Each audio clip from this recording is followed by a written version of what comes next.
Hello, folks. I am Rebecca Adams, and I have Becky Vermeer with me. Let's see how your mic is working, Becky. Ooh. You can't hear me? Not when you do the Mrs. Doubtfire. Hello. There, we got it. Success at last. Yeah, How's it going? pretty good. I got a question for you. Uh-oh. Do you like my perfume? I can't smell it. Why? Because we're not in the same room. Well, that shouldn't make a difference. You should still be able to smell it. I should? Yeah. I Well, can't. I guess your nose, your sniffer is just not working. It must be. What Yeah, flavor is it? it is actually, I'll show it to you. Twisted peppermint. Twisted peppermint. Yes, smells wonderful. I think I'm getting a whiff. I would spray the microphone and see if that would go through, but I'm afraid this microphone. No, don't do that. No, the microphone is a little delicate right now tonight, folks. Yeah. So I'm going to have to replace the microphone, and hopefully next week I will have a new mic that we know is going to be working just fine. That would be good. So I'll bet you have a pair of socks there, I hope. I do, not on my feet because it's still hot outside. Oh, I But don't blame you. I have a pair of socks that seems very, very fitting for the occasion today. I've had kind of I've had a full day. Have And you? so, yeah, so these socks say, everything hurts and I'm dying.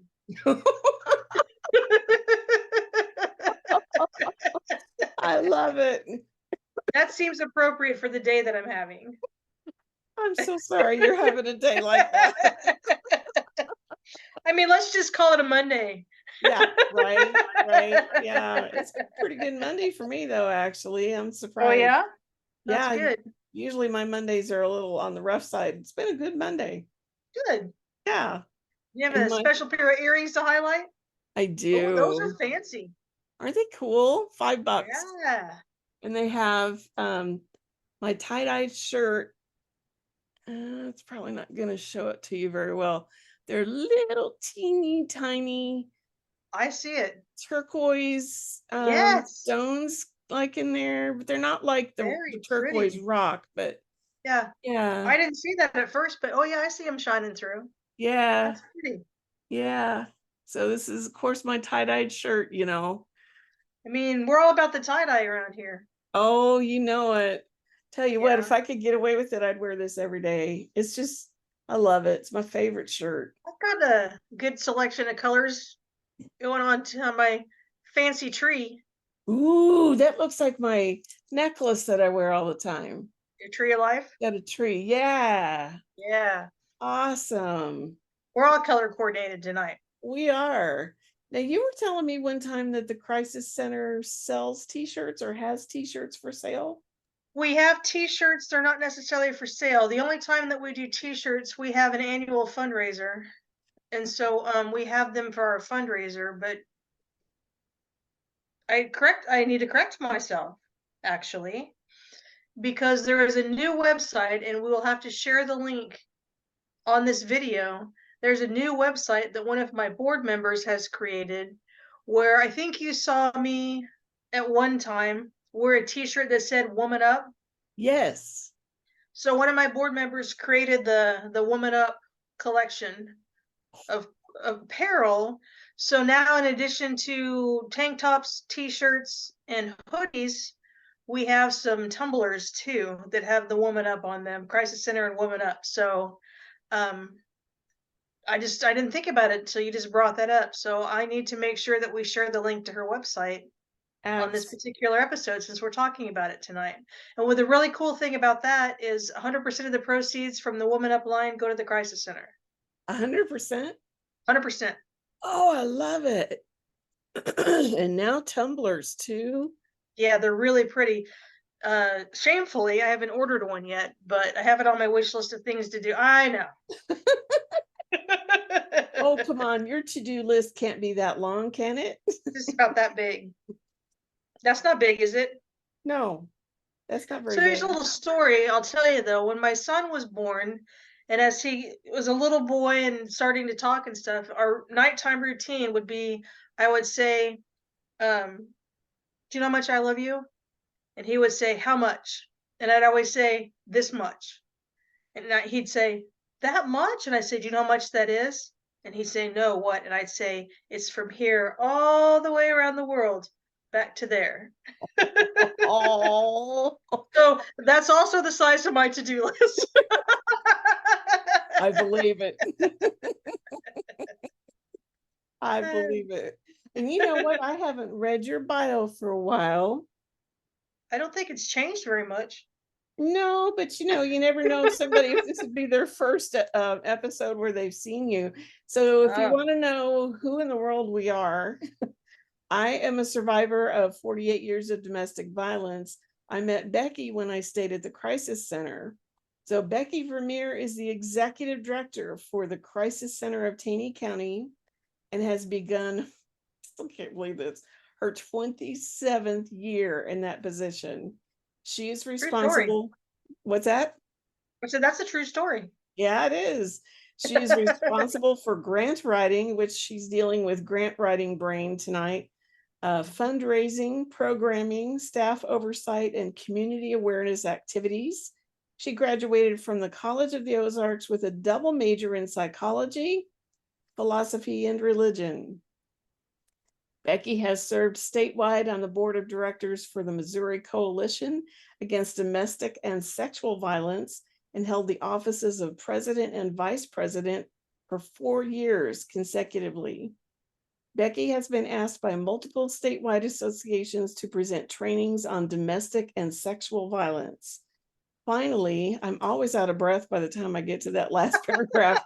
Becky has been qualified by the local court system as a domestic violence expert witness and is called upon to provide testimony for the prosecution in domestic violence cases. And I just want to say in front of everybody how much I appreciate all of this work that you've done to help women and their children, men who are victims, all of them, and to be able to help all these people start over. Thank you so much for your tireless efforts. And I know it hasn't been tireless on your end. You know what? It's thank you. Thank you for the acknowledgement. It's been absolutely my pleasure to be able to do what I've been able to do over the years. I consider it a huge honor when someone is willing to trust me with this step in their journey, and I can help walk at least this step on this path to facilitate change. It's a huge honor. That's awesome to hear you say that. It's folks, I know that you have not been to the crisis center probably if you're watching this, but really truly you can tell it's her passion and she loves doing it, what she does. Yeah. Most of the time. Most of the time, yeah. And almost all of your duties, right? You enjoy. No, So I I'm, love what I do. what's Yeah. that? I said no, I truly do love what I do. And it's very obvious when you walk into the crisis center and you watch her interact with the ladies that are there and with her staff. It's just you can tell she's made for that job and she loves what she's doing. Yeah. That's true. Yeah.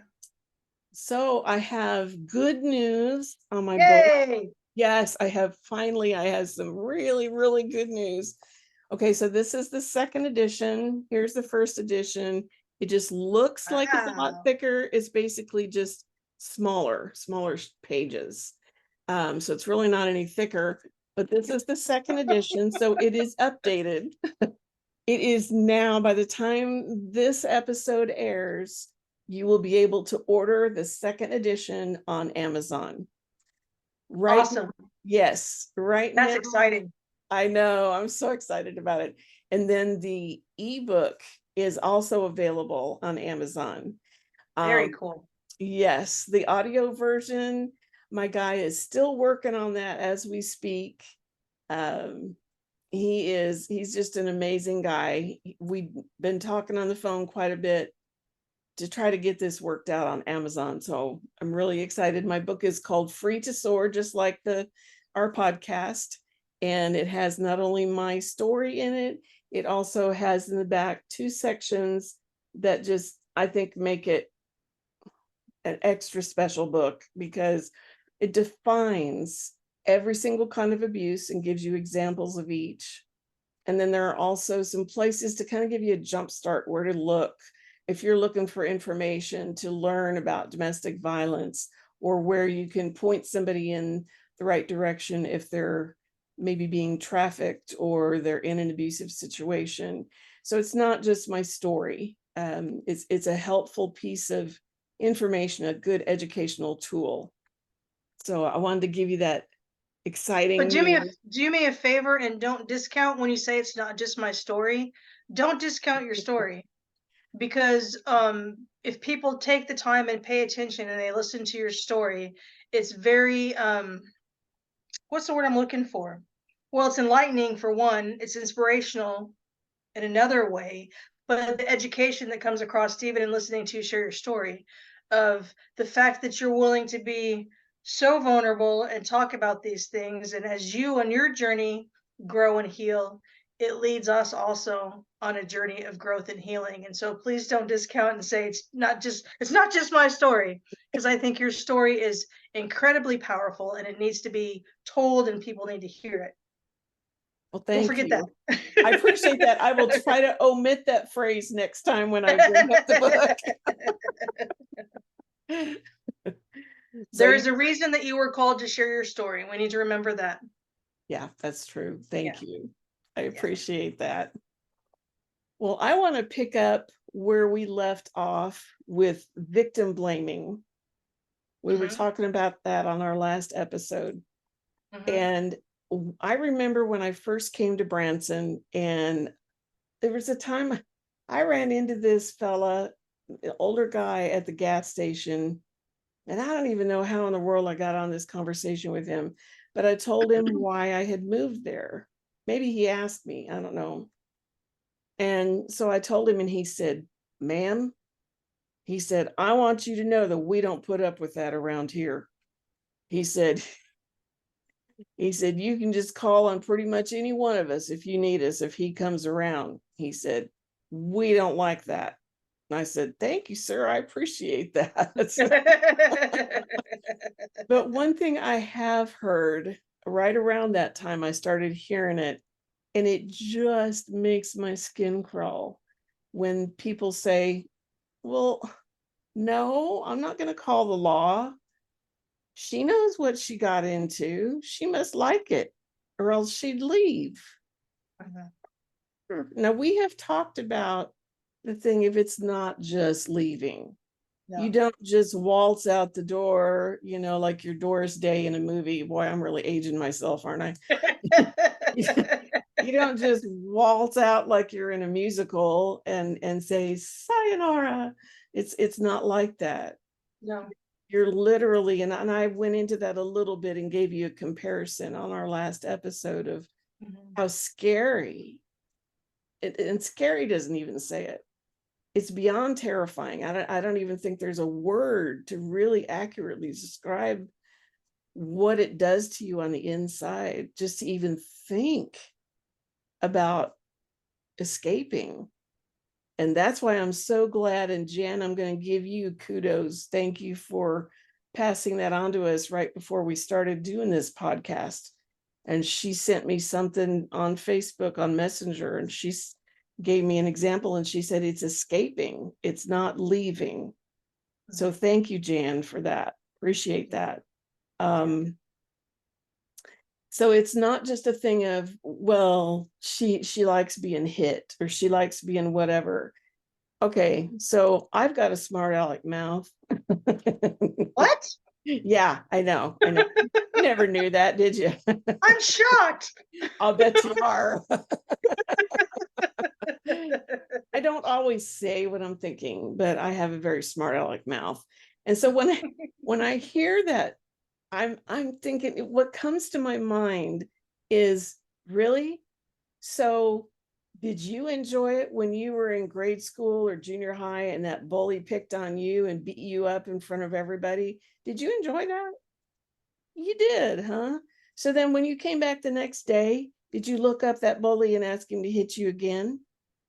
Really? You didn't? What do you mean you tried to avoid that bully?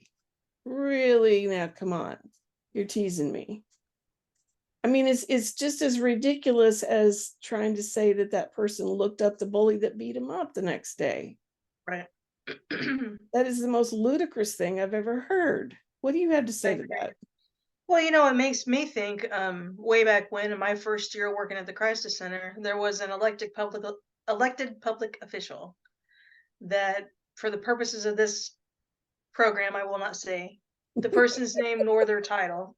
Right. However, it was a person in a position of authority that was in an environment that probably signed off on the oath of to protect and serve, Gotcha. who made the statement to me, and it shocked me. Oh, sorry, it wasn't made to me, it was made to the executive director who hired me, and she was sharing the story. Made the statement to her, excuse me, and his actual statement was, well, you know, some of those women, they just like to be thumped. And that was a flippant statement that he made, completely showing his utter lack of education in regards to what happens in an abusive situation. Never in my life have I ever met anyone who likes to be hit. And I would even go so far to say that the Golden Glove boxer in the boxing ring doesn't like to be hit. Is it their job to be hit? Yes. Do they put themselves in that position? Yes. Do they enjoy it? I doubt it. I doubt it. And so the average person on the street in no way likes to be hit. And I think the degradation that came out of that statement, to actually reduce it to say like to be thumped, just the lack of care, I think, for someone who finds themselves a victim of domestic violence, to reduce it to that is so grossly inappropriate. And so when that person told me that story, and I guess that's kind of why it kind of feels like my own, because that was a catalyst for me to think, I need to make it my mission to make sure that I educate everybody that I come in contact with, that if they're sitting there thinking the victim likes this, I've got to change that. I've got to change that mentality. And so that's what I've tried to do in every conversation I've had about this topic, all day, every day when it comes up. I mean, I've gotten in family arguments about it and everything else because those statements just, I'll borrow your word, they get my ire up. Right. But, you know, to think this is somebody that if I were a victim, I would be going to that person and asking for help. Yeah. And what I would be met with is, if you go back, clearly you like it. And what people don't understand, because we do see victims who have escaped, we do see that. We also see victims who have escaped return back to an abusive environment. And there are multiple reasons that go around all of that. But the average person on the street doesn't want to take the time to understand the dynamics there. Sometimes the safer choice is to actually return to the abuser, and people don't think about that. No. Because if I am someone's object of power and control, and I try to remove myself from being their object of power and control without their permission, all that does is make that person who wants that power and control grab on tighter and hit harder and restrain more. And so we see women at a greater risk of being killed when they leave their abusers, even than when they're actually staying in that environment. So the same people that have the ability to escape and find themselves in a position of safety sometimes are the people that it's safer to be back with the abuser than it is to stay away. People don't understand that, and I'll use my phrase that I use all of the time. It's because the reasonable mind can't make reason out of that kind of unreasonable behavior. Mm-mm. But I 100%, beyond a shadow of a doubt, can assure you that it's not because they like to be hit. No. Mm-mm. I've never met a person that likes to be controlled. I've never met a person who likes to be restrained. No. I mean, think about when you're raising children, even as infants, your babies don't want to be restrained, right? They will scream. I mean, I had a child that when he was first born liked to be swaddled for about 2 weeks. And then about after that, if you try to swaddle that kid, arms are flailing and legs are flailing. He doesn't want to be restrained, even No. at 2 weeks old. Yeah. So I've never met anyone that can go through the dynamics of domestic violence to talk about the specific pieces that happen in that and say, oh yeah, I really enjoyed that part. Right. Well, you know what I think of as you're saying all of this, and I don't know why, probably my random brain came up with this, but I can remember you talking about, and this has happened many times at the crisis center from what you said, that they will come to the crisis center and they are addicted to drugs because their abuser got them addicted to drugs. Now, they want to get off the drugs, they don't want to be addicted. So that says right there, they didn't like the treatment that they got. They didn't like that abuse. And how much more proof do you need? They didn't like it. So I don't know. I'm kind of talking in circles. Well, in that scenario, and it's a great segue into another topic for us to talk about, because I think we've kind of themed the last couple of conversations and maybe moving forward into conversations, kind of pet peeves or things that people say about domestic violence to get our ire up. yes, It yes, frustrates us. And that whole substance abuse topic is one that really frustrates me as well, for a couple of different reasons. People like to say that substance abuse causes domestic violence. It absolutely does not. And I think I've told you before, there's a question that I used to on that we talk about the abuse inventory checklist that we have at the crisis center. Part of the intake process, I don't think it's on that abuse inventory now that I'm saying it out loud, but part of the intake process at times has been to ask the question, does your partner abuse you when they're drinking, or does your partner abuse you when they're drugging? Mhm. We're not asking that question because we think it causes domestic violence.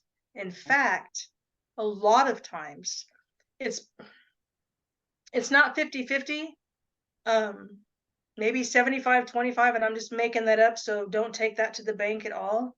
But there are a lot of instances, and I think there are a lot of instances where the victim will say, well, no, he wasn't drunk when he did that. No, he wasn't high when he did that. So it does not cause the behavior. The random person on the street wants to think that that's the case. Mhm. It does not cause the behavior. What it can do is it can intensify the behavior to where if I'm not drinking today and we have a violent episode, maybe our violent episode will be I'm screaming, yelling, and name calling and putting you down, but that's what's happening. If I start to drink and the violent episode continues, as my defenses go down, my inhibitions go down because I'm drinking, that screaming and yelling may turn into throwing things. Or that throwing things may turn into throwing fists, depending on what it is, so it can intensify the behavior, but it did not cause it. And so I want to lay that as the parameter as we move forward, talking a little bit about about substance abuse.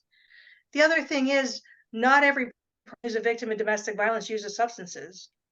And Right. so there is a mentality there that, oh, they're a victim of domestic violence, so they're clearly a drug addict. Mhm. And one has nothing to do with the other. Mhm. And so to address the statement that you made, I have seen people in abusive relationships make a choice to abuse either prescription medication or choose to abuse street drugs to alleviate the pain that they're enduring. I have seen people that make that choice. It's an unhealthy coping skill, but I would call it a coping skill. Because the reason I would say that is when they come stay at the crisis center, one of the very first things they say is, I don't want to do drugs. I don't want to get drunk all the time. This is what I've done in my relationship to cope with the situation that I'm in. Now, can you help me with that? And then to address what you said, or we see people come in and the abuser has forced it, has required it. I have known so many people, and it's shocking to me, the number of people I have known who've been victims of domestic violence that their abuser physically stuck a syringe in their arm and shot them up against their will. And as a result, and multiple times, not just one isolated incident, multiple times, to where that person is now addicted to a certain drug, but it wasn't their choice. And people don't understand that. They just want to say, well, she's a drug addict, so she likes the situation she's in. She's made her bed. She likes to be thumped. Like, that's the way that process will cycle through. And that's completely, I'm going to sneeze. Bless Pardon you. me. Thank you. Bless you. Yes. And so it's completely inaccurate. And it frustrates me so desperately.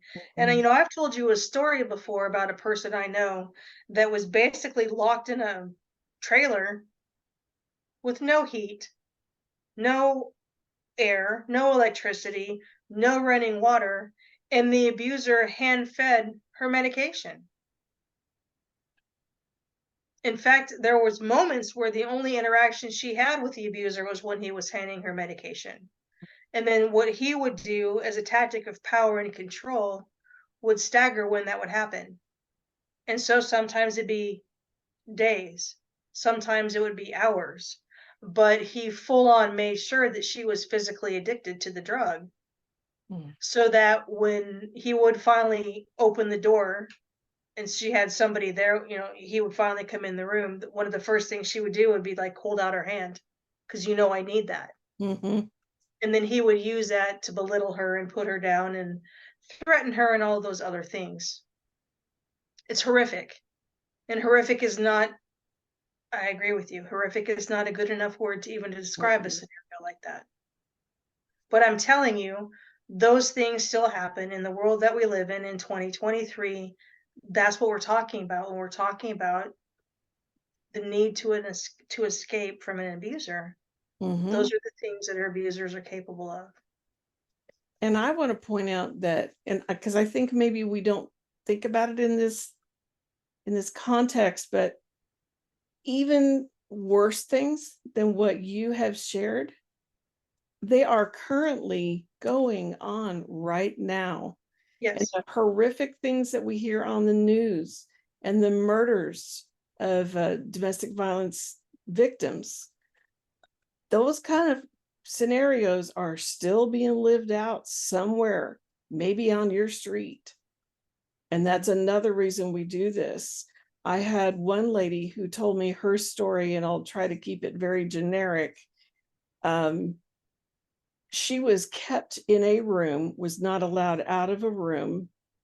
She was electronically watched, basically, and so that an alarm would go off if she tried to leave the room. So she couldn't even leave the room, much less the house. And in the next room, she heard her abuser and his mom talking about how they were going to kill her, roll her up in carpet, and throw her body in the woods. You think maybe that's traumatic? Do you think maybe she enjoyed that? No. I Not mean, for 1 second. who would? Who would want to hear somebody talking about him like that? Nobody. But she successfully escaped. Good. Yeah. That's the important thing. Yeah, she lived to tell the story. Yeah, and I hear stories like that all of the time. And unless you spent time working with somebody who's a victim of domestic violence, or unless you yourself have been a victim of domestic violence, I think it's challenging for people to understand that, because I guarantee you somebody just listened to you and heard you say what you said, and they thought to themselves, well, I would have just left. I never would have stayed there and put up with that. Because that's what people still want to say. But the reality is, and if we have 90 episodes now on our channel. Yep. if you go back and you watch all of those episodes in the early days when we were talking about defining domestic violence and what are the tactics of power and control and how all of those things are exercised against the victim all day, every day, you don't just walk away from that. Mm-mm. You can't just walk away from that. No. And here's the thing that I will say for the person who may still be being the naysayer and saying, that's not accurate. Domestic violence doesn't happen overnight. Like, what No. people still need to realize is we're talking about people who are current or former intimate partners. Mm-hmm. What that means is the relationship that they are in started as what they perceive to be a loving, committed relationship. Because I guarantee you, in the first week of your relationship, if your abuser was hitting you or restraining you, you would say, I'm out. Like, no, there is no connection. There is no relationship. I'm calling the police to get me out of here. Mm-hmm. That's not how abusers operate. No. They wait until there is a foundation of a relationship laid. Mm-hmm. It's the reel that person in little by little. I'm a good person. I'm gonna follow through and do these things. I love you. I'm committed to you. I care about you. I'll never hurt you. Mm-hmm. And then I don't know how an abuser knows to flip the switch, but there's something in that abuser's mentality that says, I've got him. Mm-hmm. This person is now officially ensnared in my trap. Mm-hmm. Now I can start doing whatever I want. Yep. And if you're the person ensnared in the trap, you never saw it coming. You know, I No. think about in the wild, and you see movies of people digging the hole in the ground and covering it up with grass, and the wild animal comes walking along and falls down in the pit, Mm-hmm. and that's it. You're Yeah. never getting out again. No. And that's how victims of domestic violence feel. All of a sudden, I'm in the Yes. pit, Mm-hmm. and there's no way out, and I may Mm-mm. never get out again. And Right. so how the caged animal will pace and prowl and want to get out, but with that constant entrapment, even that caged animal will eventually surrender. Mm-hmm. And it's a life-saving technique is what that is. Yeah. And people don't understand that. No. People don't understand the power differential that takes place. No.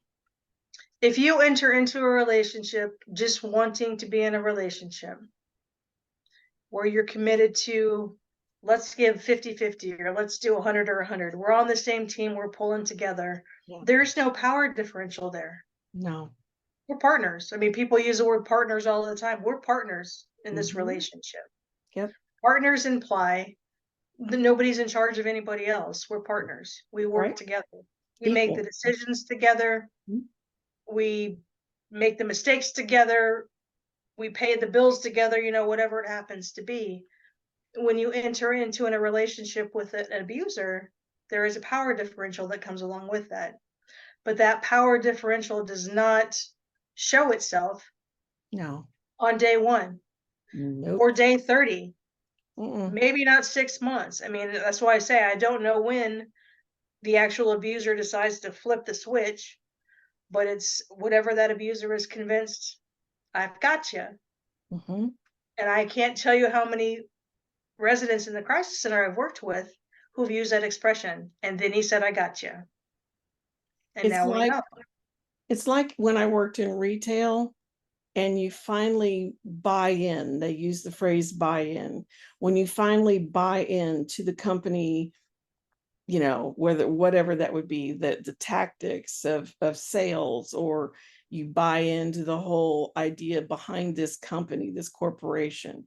It's Mhm. like they know when you've bought into that relationship, and they Yep. know they have you 100%. Mhm. And that's when they start in. Yeah. And what's interesting is most victims will look at that and say, I never saw it coming. I did not know that that was what was happening. Now, when you step back from today and you look backwards and you start providing domestic violence education and you start talking about the dynamics of power and control and you start talking about the tactics that abusers use, Mm-hmm. then victims can say, yes, yes, yes, yes. Oh, yes, yes. Mm-hmm. But on the day to day, when you start that relationship, those instances don't jump off the page at you. Mm-mm. It's very subtle. It's very subtle. Oh, yes. It's extremely subtle. I'll never forget the first time my ex, we were, and I've told this story before, getting out of the car, walking to a business, and all of a sudden he grabbed my upper arm, but it was too much of a grab. It was too strong of a grab. Or maybe that was when he grabbed my hand. But another common thing he did later was to grab my upper arm and just, there's no need to squeeze that hard. I get your message. You want me to keep moving. But that was over the top. But the way he grabbed my hand, it's like you didn't have to squeeze it that hard, but it didn't really register with me. It's those little subtle things that you just think, oh, well, maybe he's just, stronger than he realizes. And, Right. you make up excuses for him. Yeah. Because you're trying to make reason of it. I mean, that's the thing, is you're trying to understand the behavior as well. And so we all hopefully know at some point in our life a good example of what a loving touch is. Mm-hmm. And so, if you've watched with a loving parent, and your parent, even as a child, hold my hand, Mm-hmm. there's a difference between a loving touch with that child and a forceful touch with that child. So even a Mm-hmm. child can process that They wait, can. something's off here. Mm-hmm. The difference between an adult and a child, though, is your parents do have a supposed power over you. Relationship that you're in does not. And so, that's your first red flag, is, wait a minute, that touch in my experience should have been a loving touch, Mm-hmm. but it didn't feel like a loving touch. Right. And so that throws your brain into this whirlwind of, I don't understand that. Mm-hmm. So then you do, well, it's an isolated incident. I don't guess it, maybe like you say, you reason it away because Mm-hmm. you're trying to make sense of why that touch didn't feel like a loving touch. Yeah. But then it happens again and again and again. Mm-hmm.